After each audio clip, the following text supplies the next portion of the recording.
Hey folks, this is Ardwulf. Welcome. This is a game called Battle Hymn Gettysburg. It is on Steam as Gettysburg The Tide Turns, and I'm not 100% sure why the titles are different when you go into the game versus when you buy it on Steam. It is relatively inexpensive for $10. That's the regular price. I've seen it on sale as cheap as 5.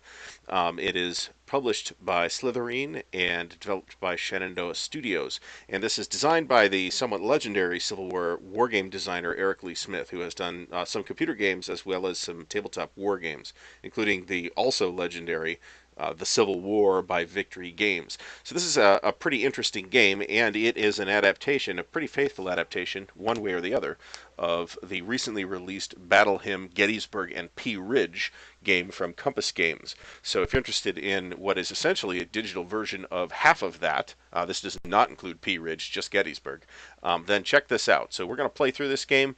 I'm going to start a new game. We're going to play the first day, and we're going to play as the Union. AI, there's 3 difficulty levels, and I'm not sure really what difficulty means in this game. I guess I'm going to find out. We're going to play on difficulty 2. I have played one game of this, also the first day scenario, as the Union, and I kind of hung on by the skin of my teeth, although you wouldn't know that from the victory point total at the end. I think we're going to play the Confederates this time, because I haven't played them yet. So here are the objectives. The CSA needs to conquer, which means they need to hold 2 objective hexes, and I'll show you those in a minute. Right now they have 0. The U.S. needs to have more victory points than the Confederates, and 6 CSA. I'm not sure how I got 6 victory points at the moment, and this is an 11-turn game, so it may be a couple of episodes. It takes about 45 minutes, maybe an hour to play through the one-day scenario. There is a campaign that's all 3 days. I have checked those scenarios out, but I haven't played them yet. As I said before, this is a chit pull game, so those tabletop wargamers amongst you will know what that means. In this context, it means exactly the same thing. There's 2 chits in the cup. We draw them at random. There is no combat chit. Combat does not occur until one of the 2 combat chits is drawn. On turn 1, there is no combat chit, so there's just moving around. So here's the situation.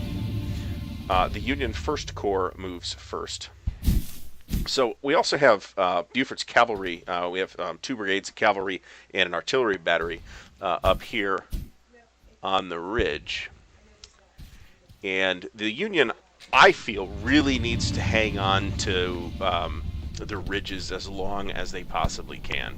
And as usual, we have Harry Heath's boys marching into the battlefield of Gettysburg. Here we have Archer and Davis. Now, there's a strong chance, as in it will happen, that Confederate units will get stacked up on the Chambersburg Pike. There's nothing we can do about that. I can back this up, by the way, but once I've committed to a battle, I can't undo that. So now we have turn 2, which is when we have actual game happening. We have the U.S. First Corps, and then Buford's cavalry gets a chit this time. And then there's USA combat chit. We'll see how that works when it happens. And then we have Harry Heath's division and the Confederate Artillery Reserve along with the Confederate combat chit. Now, optimally, what we want to do is use the movement chits to position our guys so that when the combat chit gets pulled, when either combat chit gets pulled, we can best employ them. So let's see who gets to go first. CSA combat. So there's right there the CSA combat chits off the table and the U.S. combat chits off the table. And Heath goes up first. All right, so Archer here has a quality of experience, and he's got 4 strength points, which is not a ton. Davis is raw, but he's got 8 strength points. So what we're going to try to do here, I think, is we're going to put ourselves...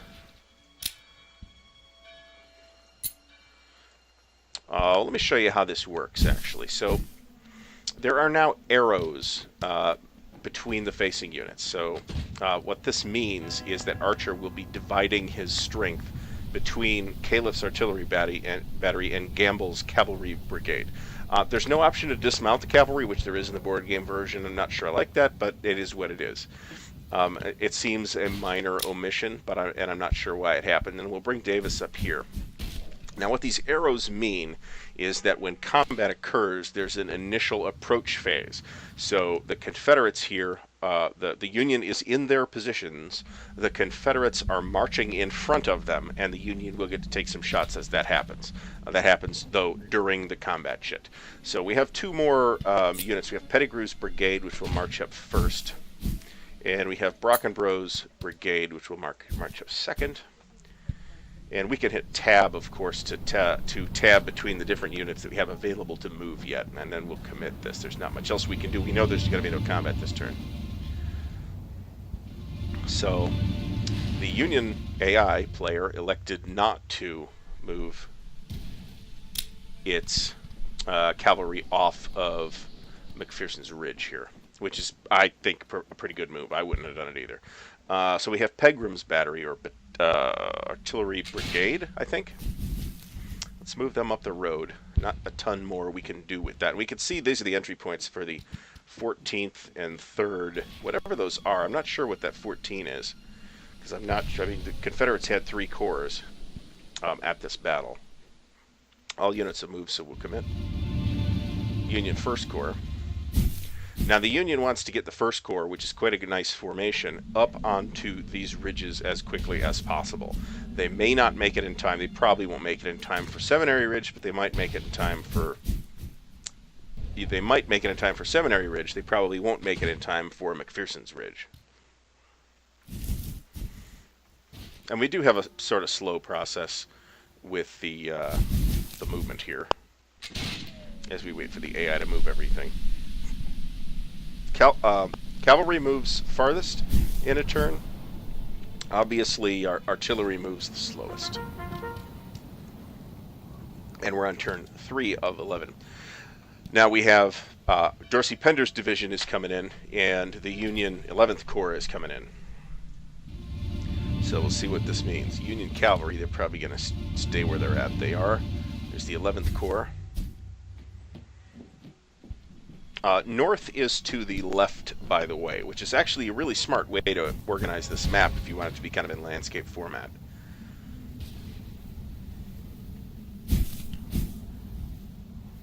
I wish they could have squeezed in the guy's full name, Schimmelpfennig. Alright, here's General Henry Heath's guys. So we're going to move Pettigrew. Alright, what can we do here? We want to position ourselves to move... I mean, we want the town, but the town's not where these are the victory hexes. That's where we want to be. Gamble's guys are elite. Devon's guys are veterans. I probably should have gone to the left in that case, but it's too late. Davis can't just slide over here because of Gamble's zone of control. And Pettigrew can't make it over there, so we don't have a lot of choice. And Pettigrew is a veteran. Yeah, we'll move Brockenbrough up as well. So we're launching what looks like a pretty all-out assault on McPherson's Ridge here. And that's all that's left, and they're not moving anywhere. Let's see who goes next. CSA Combat. Alright, now, cavalry units have an opportunity to retreat in the board game version. Incidentally, if you haven't seen it, Gilbert Collins has a video playthrough series of the board game version. It is excellent. It's highly worth watching. I will put a link to it in the notes below. I think I can't do annotations anymore, something like that. I don't know.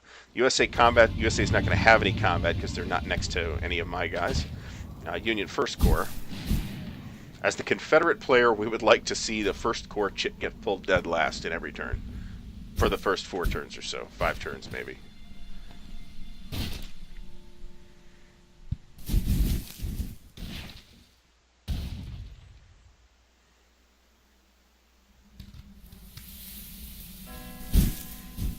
So by retreating, the Union also denies the Confederates the ability to advance, which is annoying. And since Heath's division, which at least is all together, moving and fighting as a coordinated unit,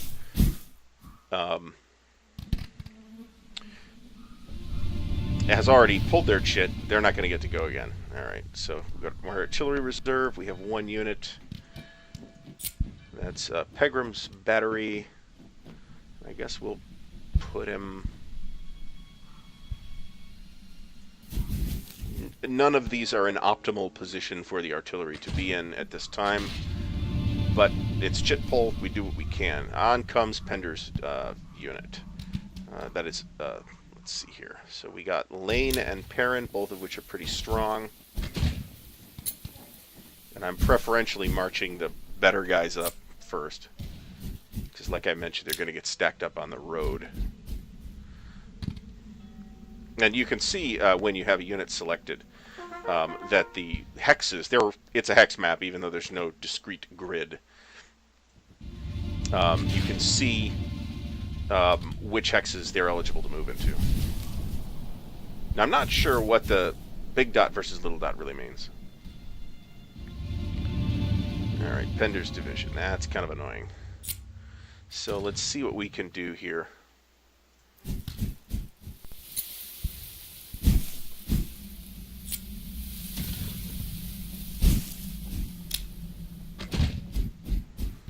We're marching them cross country, which is possibly, and we got Pogue's artillery. Let's bring him up as quick as we can. Now this could be a terrible tactical mistake. The Union's objective here is to hold the Confederates for as long as and as far forward as they possibly can, until the Union can build a defense in depth on Cemetery Ridge, Cemetery Hill, Copes Hill, Big and Little Round Top.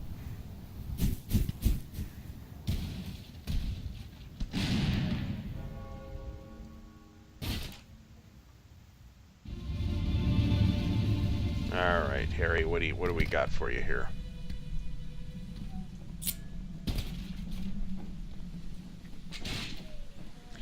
All right, so Pettigrew and Davis. Davis is raw, but Davis is big. So what I think I want to do is put Pettigrew here, Archer here. Can I get Davis up there? I can.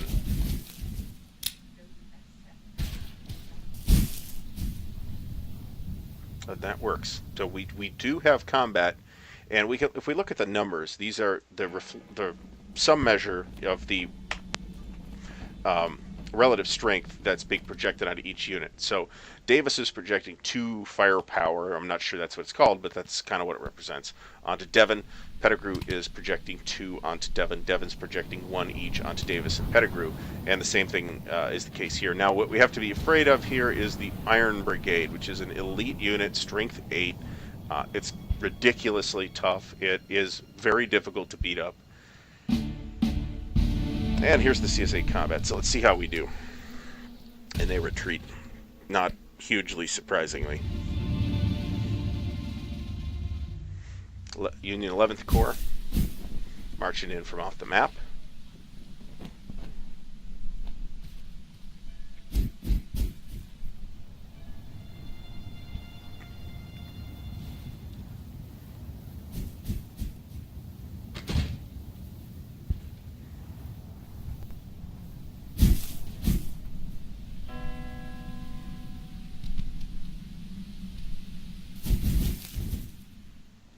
I'm not sure as the Union player I would have retreated off of Seminary Ridge. I would have held as long as possible. Here's the Confederate Artillery Reserve. And let's see what we can do with them. I think we're going to put them here. McIntosh's battery, which will march up the road. And that's the end of that. And there's USA combat. You punk. Kalis battery actually did a little bit of damage to, looks like Pettigrew.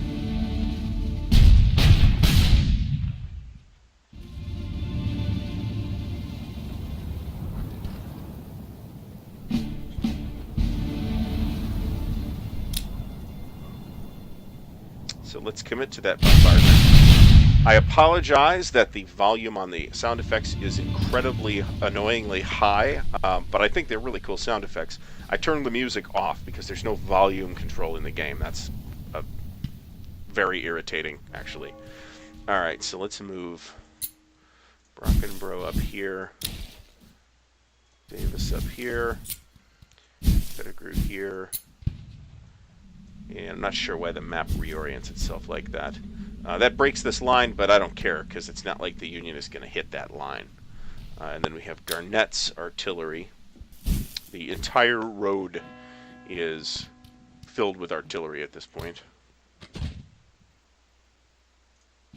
Make sure we moved all our units, because I forgot one in the game is the Union. Alright, Union taking up positions on Cemetery Hill. Which is not surprising, but I don't think it's a particularly...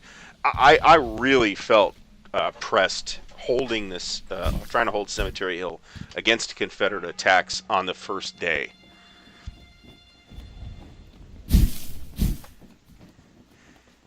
On the second day, when you have some defense in depth up there, it wouldn't be as bad. But and I did hang on, but it was tough, and several of those hexes got taken and retaken a couple of times.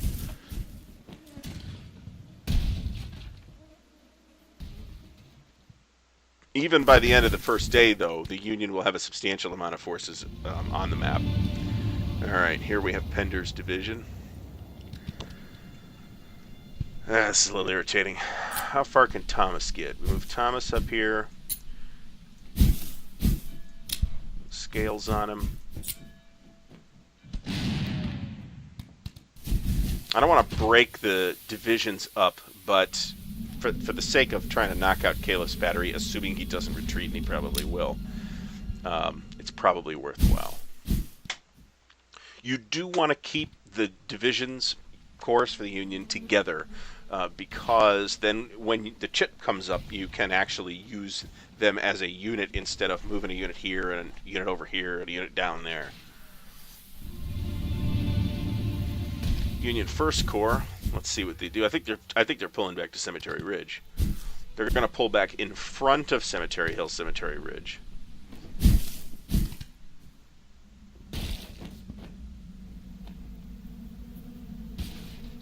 Which I think, as the Confederate player, I'm kind of okay with. Because they're going to leave this flank open. They don't have enough troops to really man this flank at Cemetery Ridge.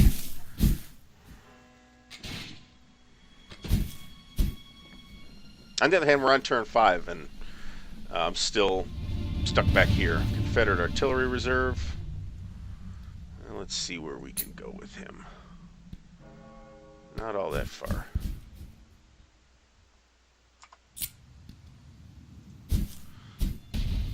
Guy's out of... he might be able to hit Caliph, actually, if the combat shit comes up. We already got it. Oh well. So turn 6. Union 11th Corps.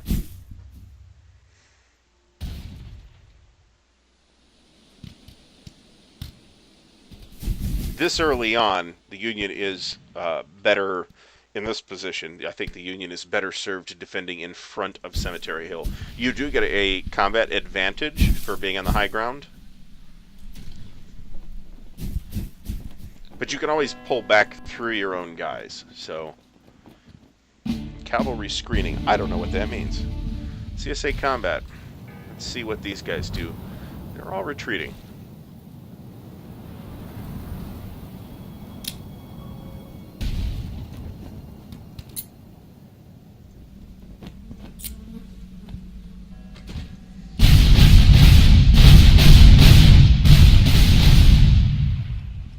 Wow. So, during some video of this that I watched, it seemed like the artillery was preposterously effective. I have a hunch that that has been nerfed. We're going to commit. It looks like they're sacrificing Caleb's battery.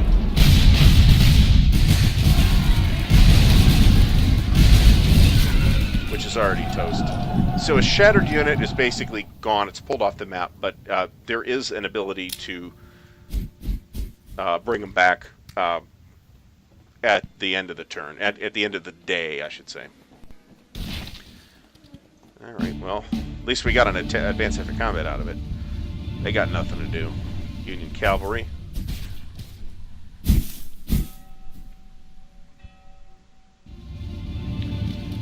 Union First Corps. And of course, as the human player, it always seems like the AI is going most of the time. It's not really true. And later on in this scenario, the Confederates got more chits than the Union does.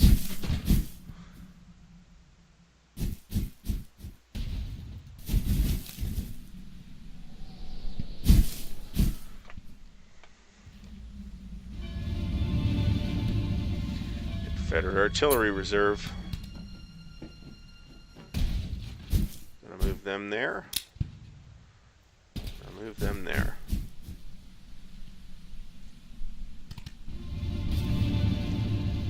All right, Pender's division.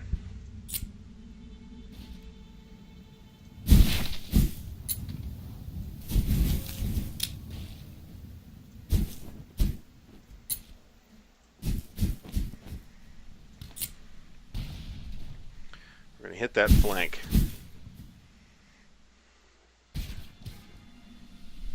And see, this is exactly what I was talking about. This is a pretty strong position up here, but I'm not going to hit this up here. I'm going to keep shifting guys down and try and wrap around Cemetery Ridge. Big Round Top and Little Round Top, at least in this scenario, are not victory points. This is roughly where Pickett's charge occurred, if I'm not mistaken. So I think I'm good with that. All right, Harry, let's see what you can do.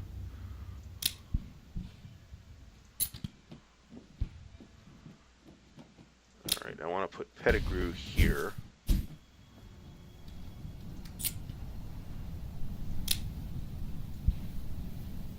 Get that artillery up.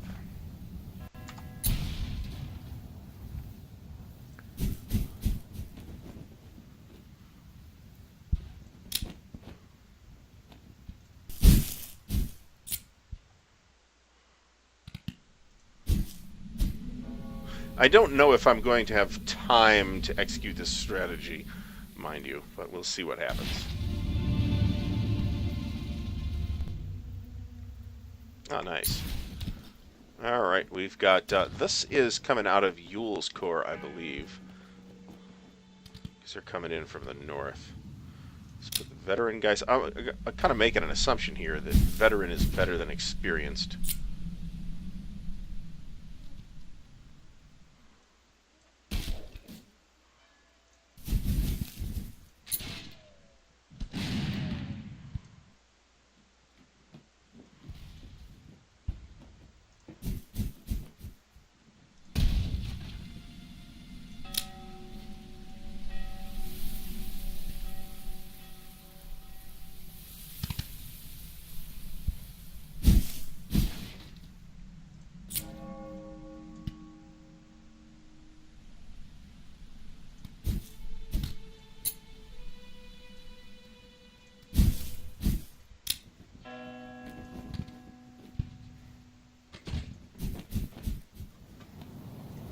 Alright, so Rhodes' division comes in.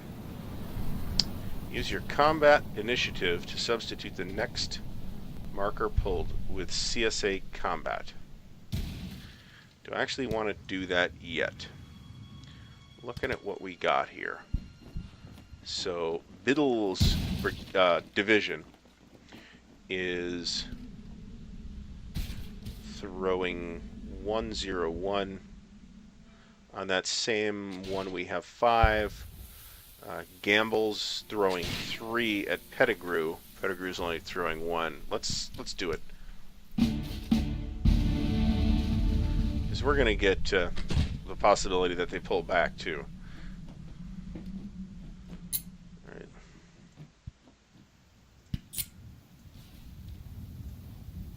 I think that's all I can bombard with. I'm not sure why I can't... Ah, he's out of line of sight. He's over the ridge of the hill.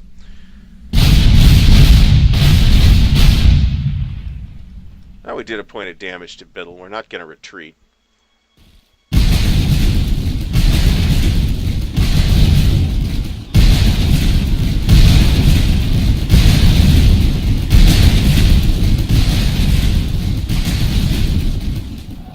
Alright, we have shattered Biddle's division, which is great.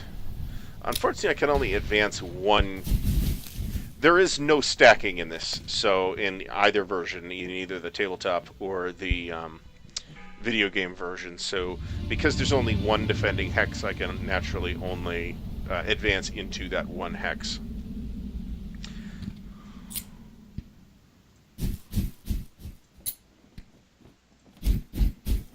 Alright, we got the artillery reserve so far, what's available, in a pretty good position. And here comes Early's boys.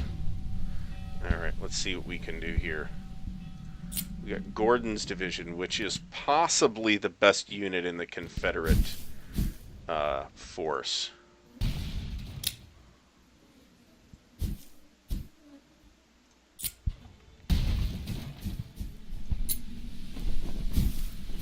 Move the artillery up last because they are slow.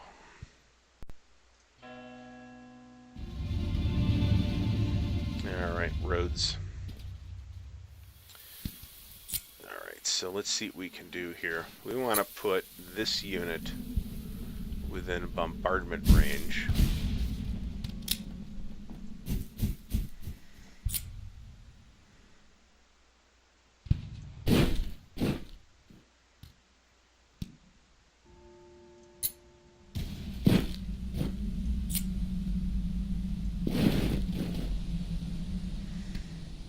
I'm happy with this except for Doles.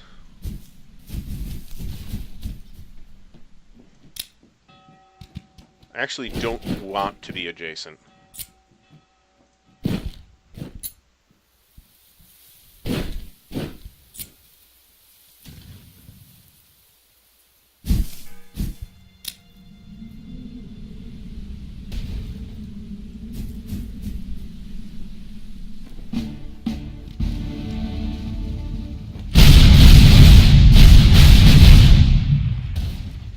Bang Davis up a little more.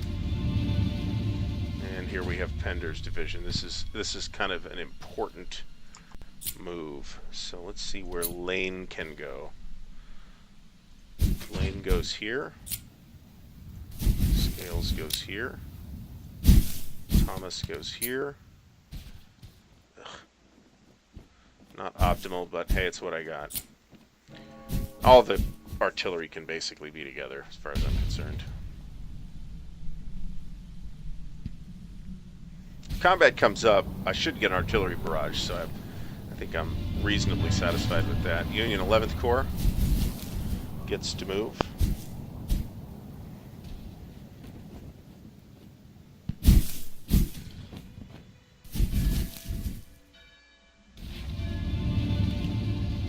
Union 1st Corps gets to move.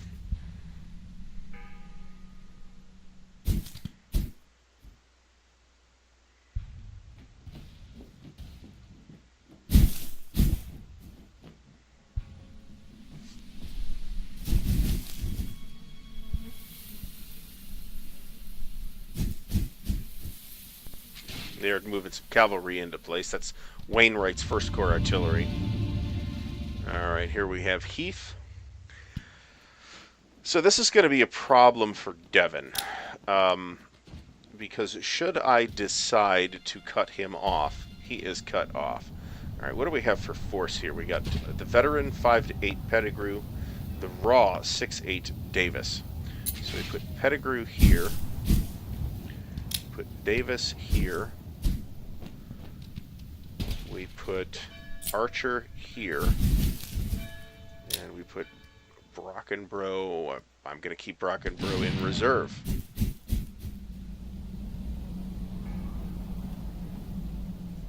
And we got the artillery, so let's move that artillery up here.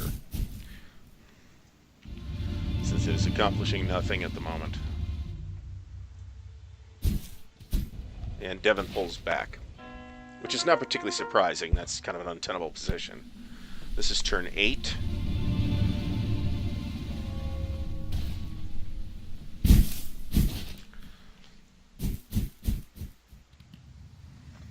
Alright, so a lot's going to depend on exactly how the chits fall here. Confederate artillery reserve, which is not really optimal.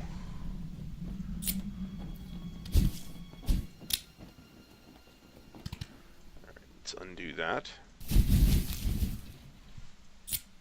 Put Pegram here. Macintosh here. Now there's a risk here because this wing can sweep down on that artillery, but it doesn't seem like artillery is a total pushover in an actual like stand-up fight. No. We're gonna go random in the hope that I can actually choose to do that later. Ah, good. All right, what do we got here now? None of these units can really do much. Brockenbrough could pull out. I'm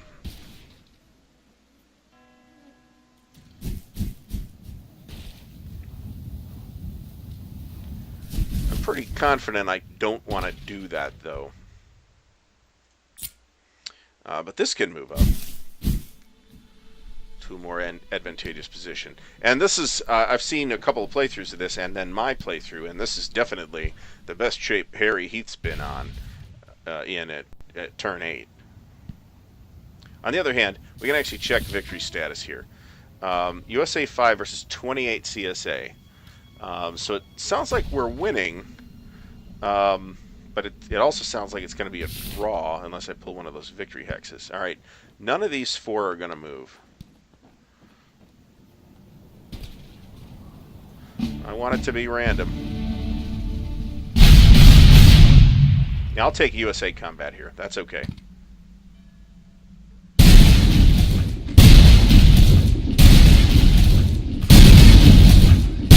Excellent chance. You probably can't even hear me over this noise. But I think the loudness of the cannons is kind of... Yeah, okay. Not surprisingly, Gamble got shattered. Ooh.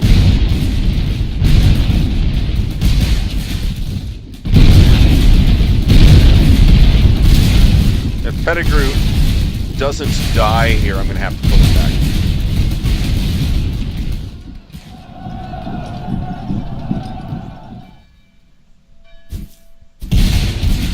And Ames advances off the hill.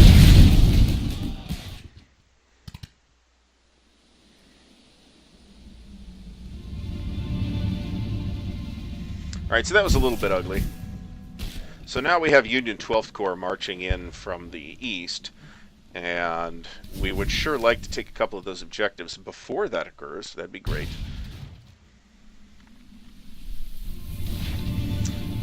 But we have just drawn Early. Early's got 5 units.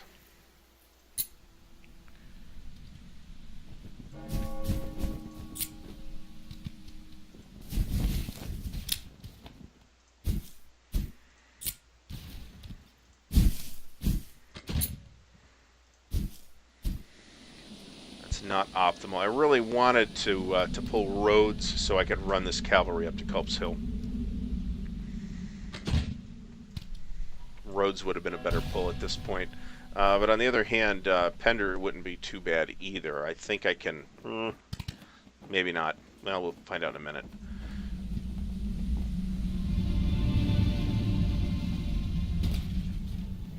Union 1st Corps rearranging themselves. We got some additional 1st Corps reinforcements. Stannard's division.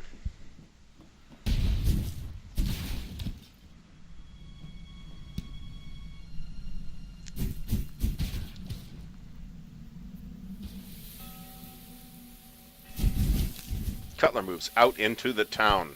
I'm not convinced that's a good idea. Alright, here we got Pender.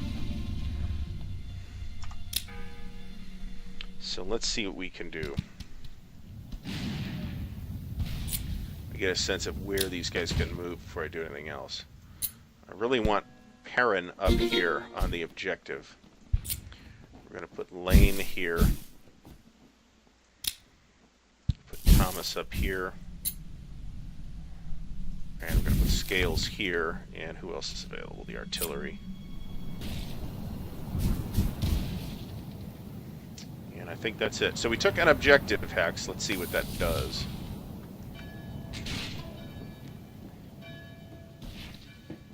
We still are outscoring the Union.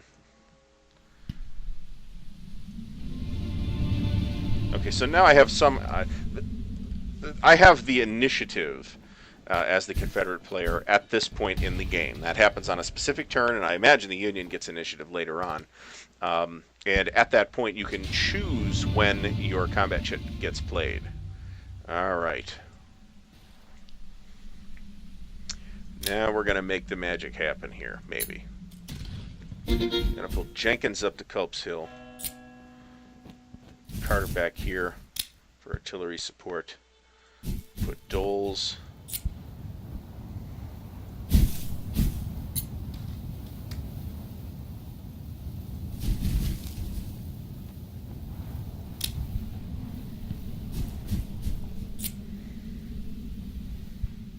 So we're hitting the Union flank fairly hard here. They're hitting us just as hard as we're hitting them. Look at this, 8. They're putting 8 firepower on that. We're going to have to hit that with artillery and hope that that's useful.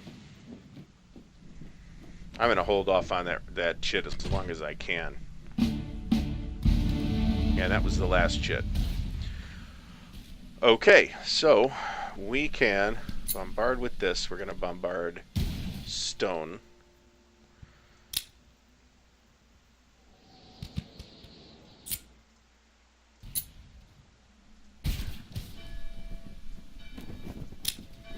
This will hit the Iron Brigade, and that's all she wrote. Let's commit that.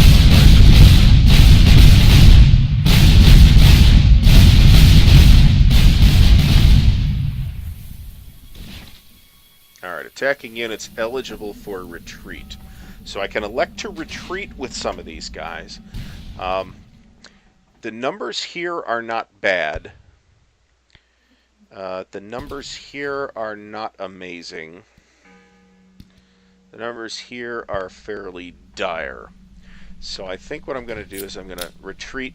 I can choose as the attacker to retreat before combat. So I'm going to retreat with O'Neill and Doles. And am I going to retreat with Davis and Brockenbrough? I think I am. And then, but we're going to fight this out on Cemetery Ridge.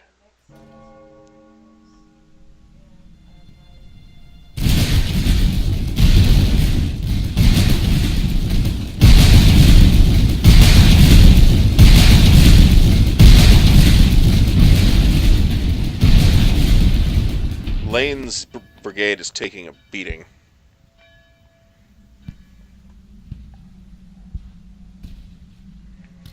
Alright, I can select unit to advance. Do I actually want to do that?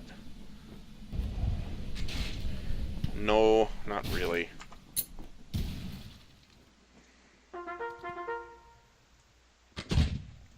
Well, I did wait until the very last minute.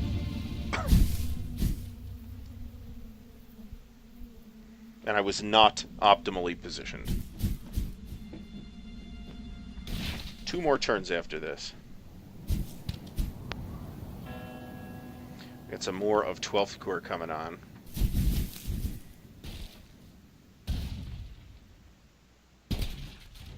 I did briefly hold the 2 objectives.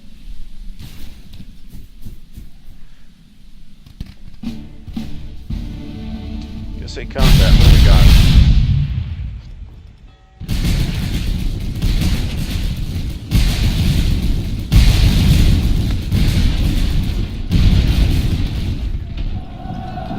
Well, Thomas's brigade got shattered. That's the problem.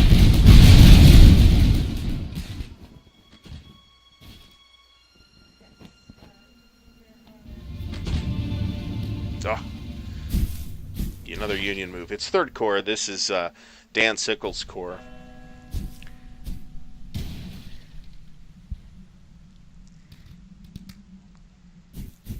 So, I mean, we knew that chit was gonna get pulled this turn, so it's not a big deal that they're coming off the edge of the map right now. It's not like they're going to engage right now. Oh, 1st Corps, that's a problem for me.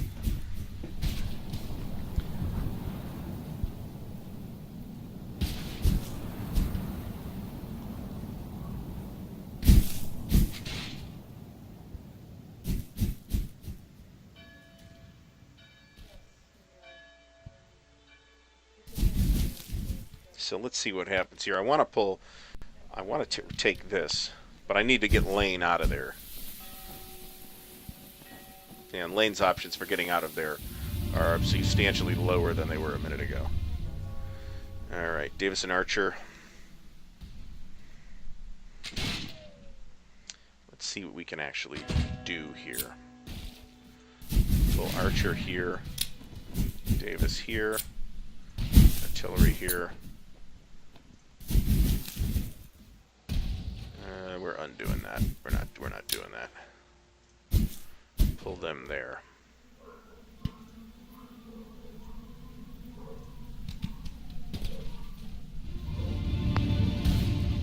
Roads. Okay, very good. Alright, that's strength 6. Daniel is veteran at strength 7.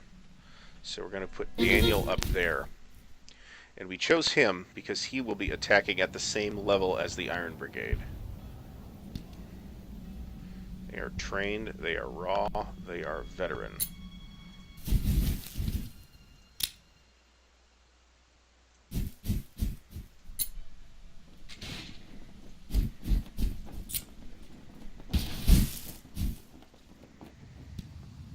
Okay.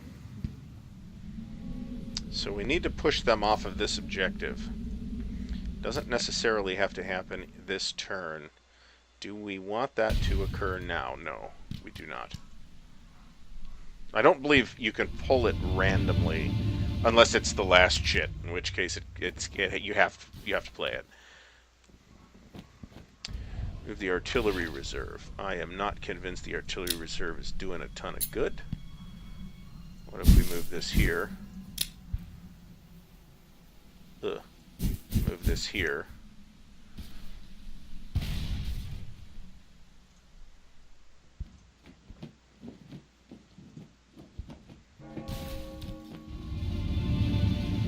Anderson's division.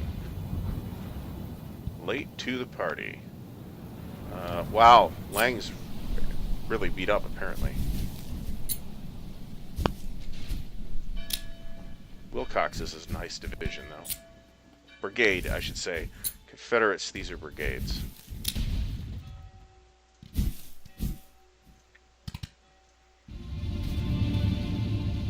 Union 11th Corps, let's see what they do.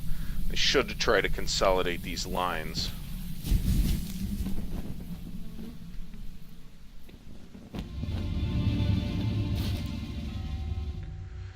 Early, what can we do with Early?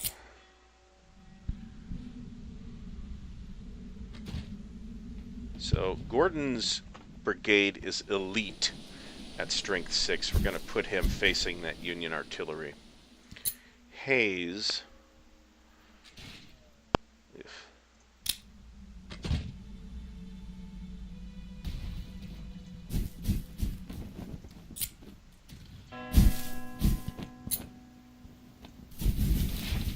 We're going to refuse that flank. And then Smith. Back up Ramseur. Now I think we might do the combat.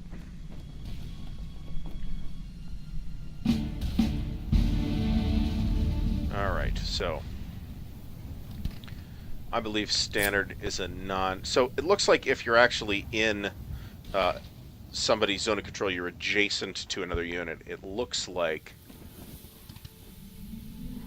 you are not able to bombard, which makes sense.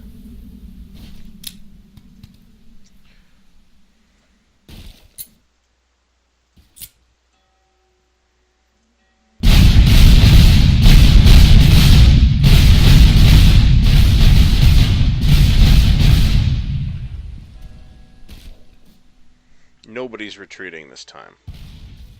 Except maybe Archer. Nope, he's not. We should be able to shatter Baxter, and I'm hoping for Smith. Ugh. Well, we hit the Iron Brigade back hard, too.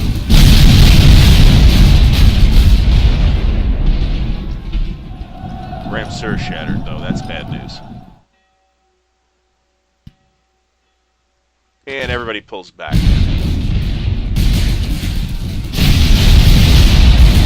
There goes Baxter.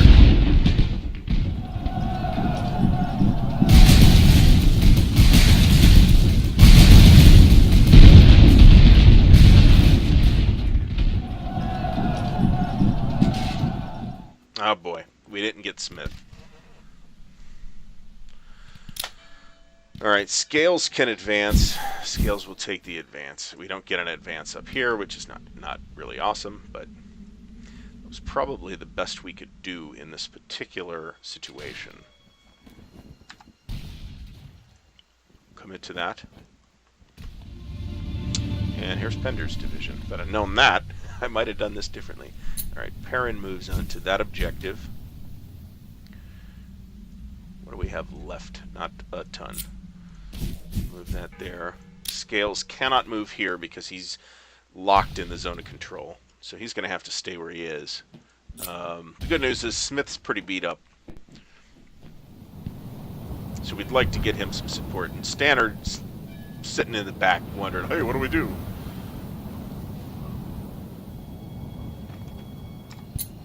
Alright, that should be it. Union Cavalry, that's Devon and Gamble at this point. I imagine later in the campaign, a little more cavalry shows up. Oh, look at that. So we got 2 more chits than the USA does. Harry, what do we got? What do we got, Harry? Alright, Brockenbrough is trained at 3. Archer is experienced at 2. Davis is raw, so we're going to move Brockenbrough here.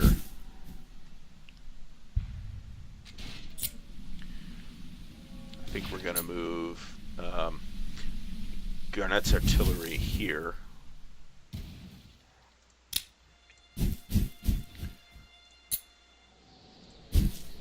Put Archer on the flank. Absolutely not. Now remember, we have 8 chits to the Union's 6 this turn. Okay, artillery reserve I think is going to go here. Slightly more protected position. Although Stannard can cause trouble for those. There's Dan coming in from the south. That's going to be a problem. Not this turn, but next turn. The last turn of the game, it's going to be a problem.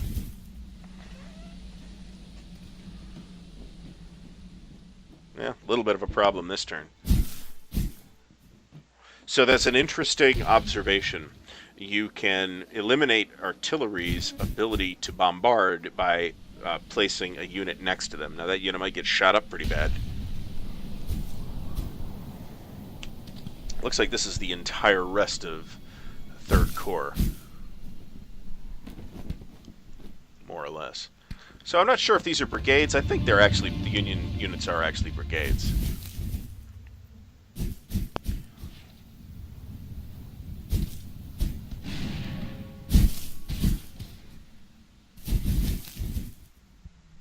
Yeah, this is a problem, and Heath is already gone, so... Alright, we got Anderson's division, which is marching up down the Chambersburg Pike.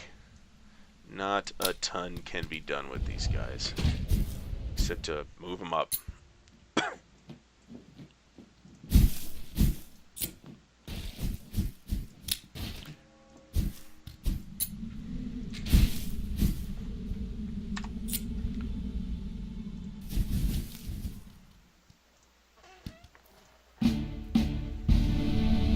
Say combat.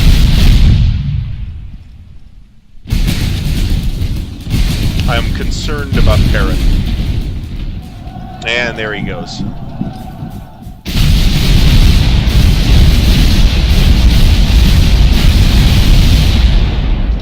That is a huge amount of approach fire.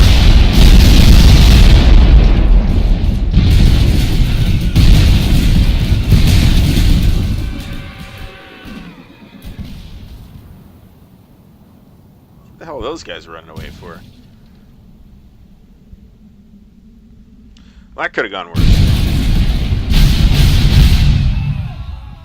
Oof. Gordon's shattered. That's unfortunate.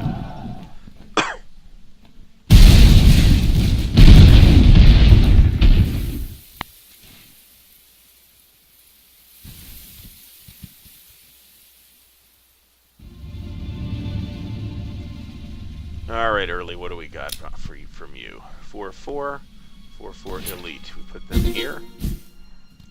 Put Hoke here. Put Smith here.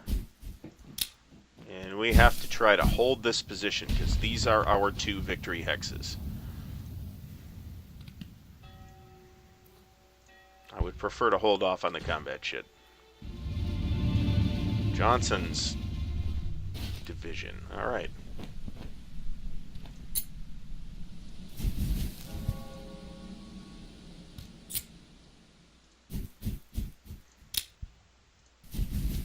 There's some good units, and this right here is the Stonewall Brigade. Not at this point led by Stonewall Jackson, because he's dead. Hold off. It seems like you have to click twice on that. I'm not sure why. Here is Dorsey Pender with whatever he's got left, which ain't much. Alright. These guys have to move back.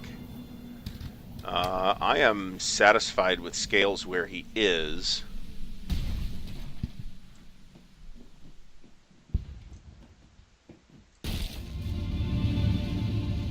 Union 11th Corps, let's see what they do.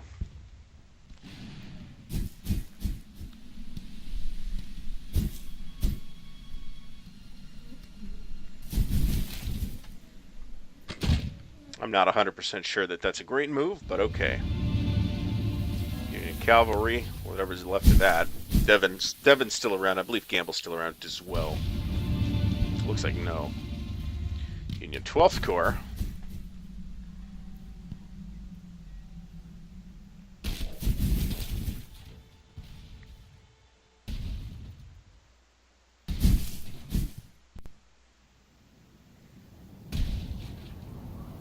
So I think in retrospect, I would have let the center here go a little weaker and relied on units like Anderson's division to come in and fill those gaps. Here's Rhodes. Rhodes is very important. Let's see what we can do. Not a ton. On the other hand, this is a hugely problematic situation for the Union. So Iverson's is raw, Rhodes is veteran, Smith is one of Early's units. All right, well, let's move Doles up here and Iverson up here.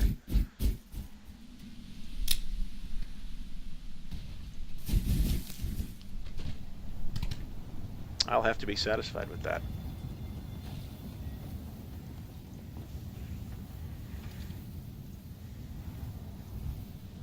I might get it anyway. I lost track of the chits, and I got it anyway. Alright, so let's see what we got. This is fairly hopeless down here, so let's try and hit... No. Hit standard as hard as we can down there. The Iron Brigade as hard as we can up here. Commit to that bombardment.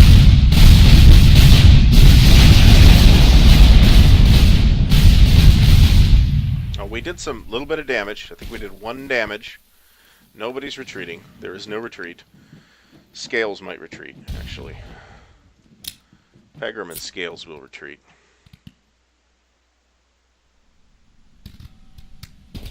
That's unfortunate. I should have seen that coming.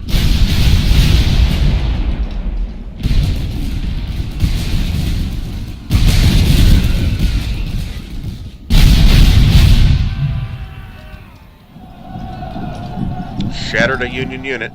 Very good.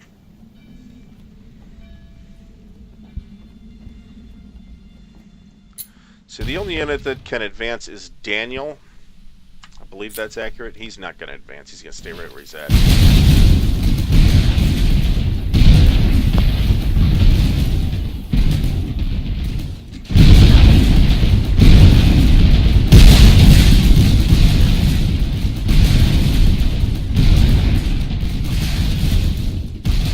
Hayes is getting flanked. He's in a pickle. But it looks like he endured, and we have shattered the Iron Brigade. Smith advances. Hayes advances with the very little that's left. I'm not sure I'm going to be able to hold on to that, but we're at a new turn, so... And again, we have 8 chits, where the Union only has 6, so... Oh, absolutely not. Ugh. Well, Hayes is going away.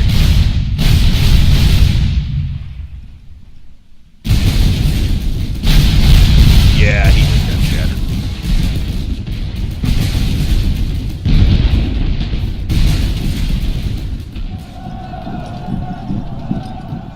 Smith hung on, though, and that's super important.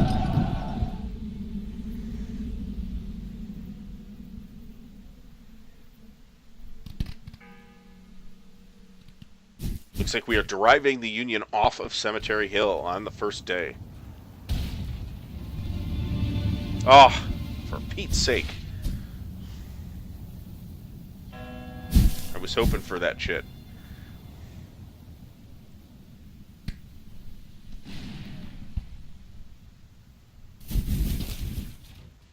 Nevertheless, unless the casualties have gone exceptionally against me, I think we have this. I think. Now, the USA has already pulled their combat shit. Alright, what's Harry Heath got left? Not a ton. Can't get there. Not sure I want to.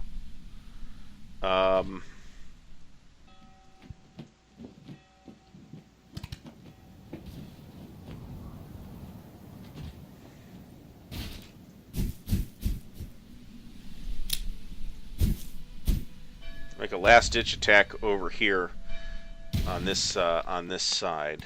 Archer could do something theoretically.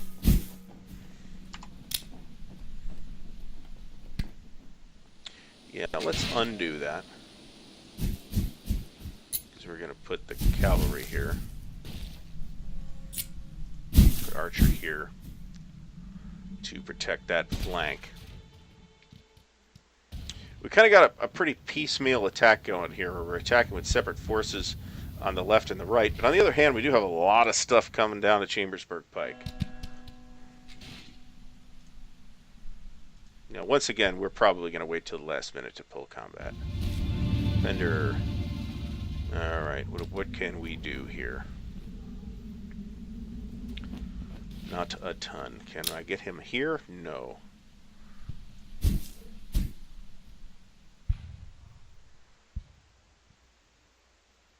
I do believe I'm going to have to be satisfied with that.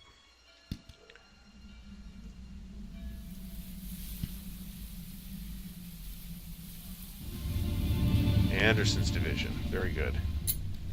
That is basically exactly what I wanted.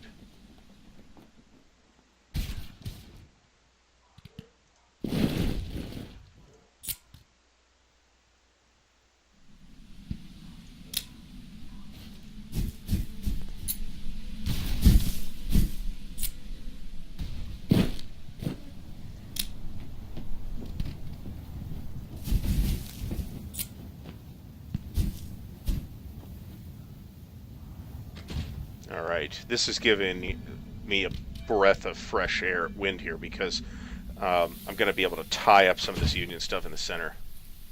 I'm still waiting. If he gets a 3rd Corps chit, whatever corps, Coster's part of the 11th Corps, so if he gets the 11th Corps chit, if they haven't moved already, and I think they might have, you know, it's not a terrible idea to write these things down. Then I presume he's going to withdraw. He may withdraw one way or the other.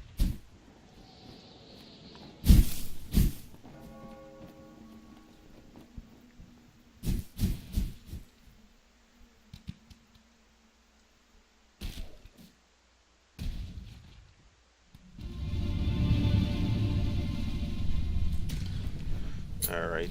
Early doesn't have a lot left in him, but it's not nothing.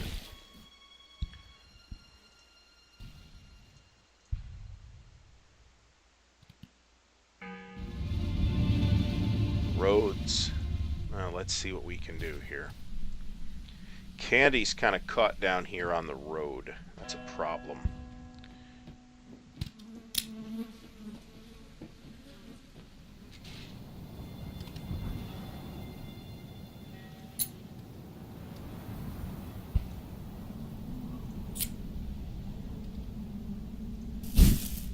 Daniel in there, that's a relatively protected position.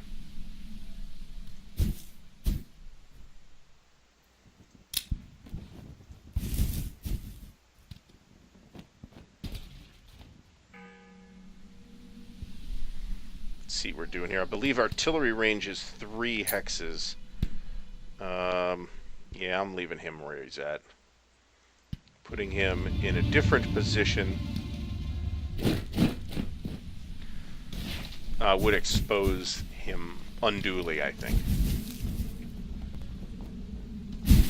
And I'm not checking the victory conditions here. There's no sense in checking it now.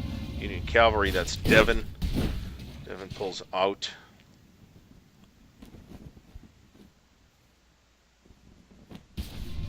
Johnson's division.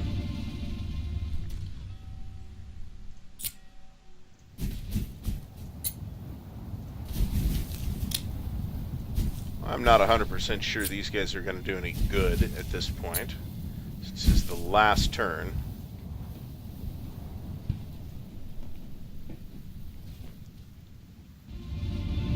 And the Confederate Artillery Reserve, which there ain't much left of. So let's pull this back to here.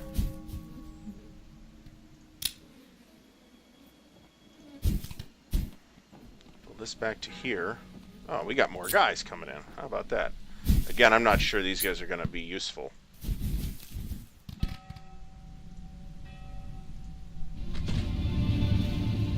Union First Corps, let's see what happens. They're actually pulling back. Which is probably not the worst idea, just because they're about to get enveloped.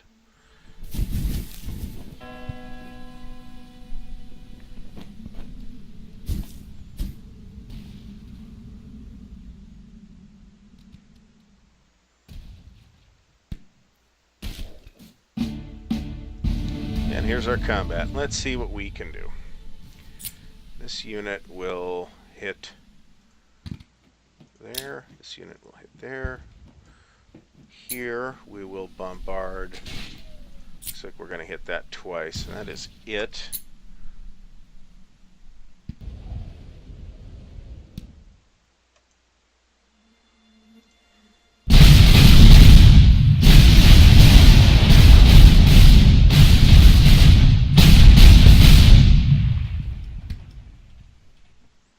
Seven units available to retreat.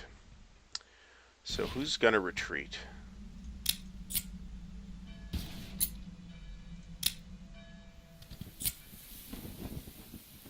This unit would retreat into a Zoc. This unit would retreat into a Zoc. So none of these guys are going to retreat. That's unfortunate. Well,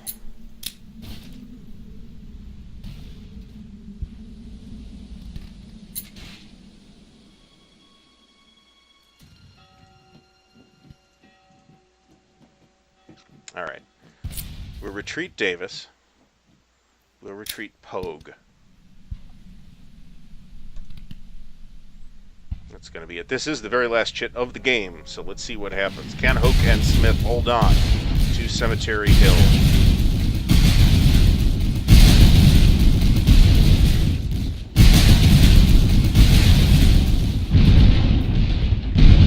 Hoke is going to shatter.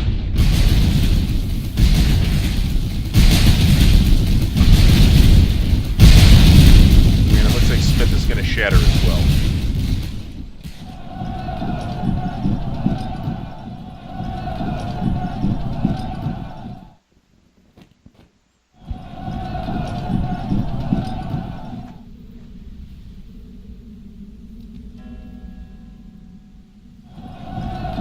So let's see what happens. I am going to hold on to 2 objective hexes. So let's see if that's enough to pull the victory out. Based on a strict reading of the victory conditions, it is. Advance your units. No. That's it. We're not advanced. We're not making that advance.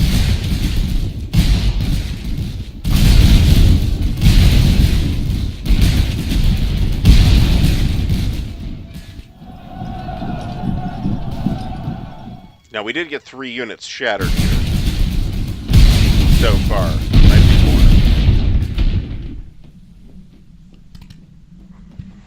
All right. The genius and leadership of General Robert E. Lee and the bravery and fighting ability of the men under his command has led to a great victory at the town of Gettysburg. A new high water mark of the Confederacy has been reached, and the tide is still coming in. So I have, apparently I held 4 objectives. So I'm curious to know exactly how that works. It sounds like to take them away from me, the Union has to actually reoccupy the hexes. We eked out a victory on the points. These victory points are basically, as far as I can tell, just casualties. So it looks like we did do more damage than the Union did in this case. So we won. So this is a pretty neat game. I would like to play a full campaign of it. If you would like to see that, please mention it in the comments below. I know this has been a long video, and I appreciate you sticking with me. So stay tuned for more Digital Wargamer coming soon. Thanks for watching.